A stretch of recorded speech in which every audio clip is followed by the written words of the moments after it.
Huwag kang mag-expect na maging successful ka nang walang paghihirap. Remember this, true success comes from endurance and perseverance.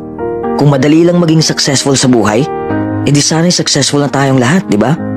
Huwag mong iasa sa swerte ang buhay mo. Invent opportunity and embrace your failures.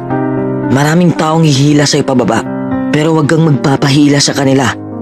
Huwag kang makinig sa mga taong toxic. Oo, mapapagod ka sa iyong paglalakbay. Dadaanan mo ang mahihirap na sitwasyon. Darating ka sa punto na mawawalan ka na ng ganang gawin ang passion mo at mabibigo ka. Ang punto ko lang, the next time you fail at something, congratulate yourself. It is an achievement.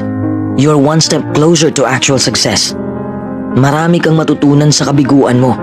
Along the way, you learn a lot about yourself and you learn a lot about what makes you happy.